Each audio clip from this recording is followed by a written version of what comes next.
I'm Tom Maloney with Lakeshore Public Radio 89.1 FM. It's Wednesday, September 2nd, 2020. Stay tuned for the latest on the city of Whiting and their choice to take over for Joe Stahura. We'll find out Indiana's status as a quarantined state in the city of Chicago, and the manager for the Crown Theater is facing a lawsuit for deceptive sales. But first, Whiting City Attorney Denise Senja announced yesterday evening that Mayor Joseph Stahura tenured his resignation as mayor of the city of Whiting to the clerk of the Lake Circuit Court. City Council President Chris Sarvanidis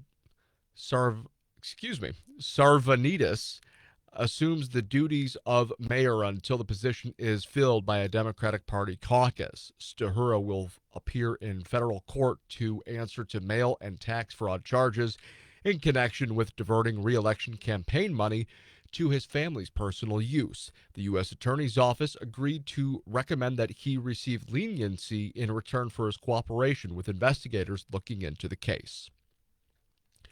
COVID-19 cases are reportedly increasing in Will and Kankakee counties in Illinois, and Governor J.B. Pritzker warned yesterday that Indiana might be added to the quarantine list of states.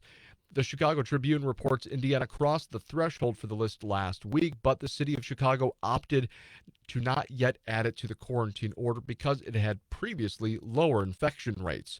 A state is added to Illinois' quarantine list if the state averages more than 15 new daily COVID-19 cases per 100,000 residents over a 7-day period.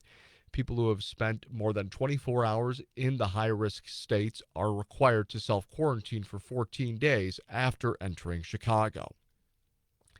The Indiana Attorney General's office is suing Brad Strom, the manager of the defunct Crown Theater, for violating the Indiana Deceptive Consumer Sales Act and the Indiana Senior Consumer Protection Act. The Times reports the lawsuit was filed with the Civil Division of Lake Superior Court on Friday. It focuses on Strom's alleged failure to issue refunds to patrons who purchased tickets, seat sponsorships, and VIP membership cards after the downtown Crown Point Theater's doors remained closed due to construction delays. Crown Productions LLC is also listed in the suit. Strom is listed as a manager of the LLC. Strom is already facing a $279,000 debt after failing to take action in a civil lawsuit filed earlier this year. The Times reports the Calumet Harley-Davidson motorcycle dealership on Calumet Avenue in Munster plans to close permanently on September 30th. It's now liquidating its inventory, including riding gear, apparel, aftermarket parts, and performance parts.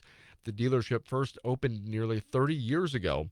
It's been one of the region's largest dealerships, but the company's gone through tough times with fewer motorcycles being purchased by young riders. Calumet's closing leaves Harley-Davidson with dealerships in Valparaiso, Michigan City, and Tinley Park, Illinois. Portage County Circuit Court Judge Mary DeBoer stepped aside from a Portage government misconduct case yesterday, citing a past confrontation with Chris Stidham, who faces charges in this latest case. According to the Times, DeBoer was then a magistrate and Stidham was an attorney representing a couple in a family law case. He reportedly failed to show up for a hearing, and she expressed her feelings about it to him in her chambers. The dispute's since been settled, but DeBoer felt it was in the best interest of the case to recuse herself. Judge Roger Bradford's been asked to hear the latest matter with Stidham stemming from his time as Portage Clerk Treasurer. Former Griffith Town Clerk Treasurer John Volkman's been named to the Griffith School Board. He was interviewed among 4 candidates at last night's virtual school board meeting.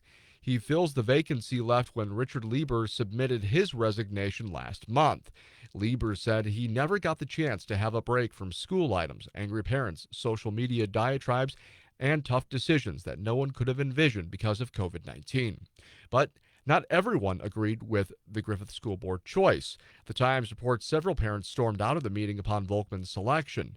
He said that parents need to reinforce their children's learning with discipline at home. 2 of Griffith's 5 school board seats will be up for election in November. 3 of last night's other interviewees are running for the seat. The Indiana State Board of Education approved a method to maintain funding for schools reopening virtually this fall after warnings of possible cuts from lawmakers last month. The plan, approved unanimously Wednesday, allows the state to use data from the last student count in February to determine whether schools should receive full funding for their students, regardless of whether those students are receiving instruction virtually or in the classroom this semester. School budgets won't be penalized for students learning virtually this fall as long as the students weren't enrolled in a full-time virtual education program on the last enrollment count day. A new county-by-county rating of coronavirus risk that the Indiana health officials say is aimed at helping school districts decide whether to keep students in the classrooms is being met with some pushback from school leaders. The color-coded system that is slated for public release Wednesday assigns scores to counties based on the number of new COVID-19 infections and local positivity rates. The new system comes a month after schools across the state began resuming in-person classes. School districts, teachers, and families across Indiana have pleaded for the state to issue specific guidance based on COVID-19 infection rate thresholds since early in the summer. In sports, the Chicago White Sox are in Minnesota for the rubber match against the Twins. At 22-14, the Sox are tied with Cleveland for first place in the AL Central. At 21-16, the Twins are in third place, 1.5 games behind Cleveland and Chicago. First pitch is scheduled for 7:10 tonight in the Twin Cities.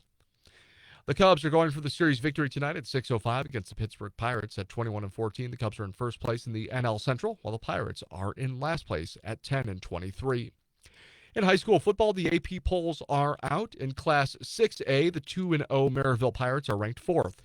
In Class 5A, Valparaiso's 3rd at 1-0, and Michigan City is 6th at 2-0. In Class 4A, Hobart is ranked 4th at 1-1. In Class 2A, the Andrean 59ers are 3rd at 1-1.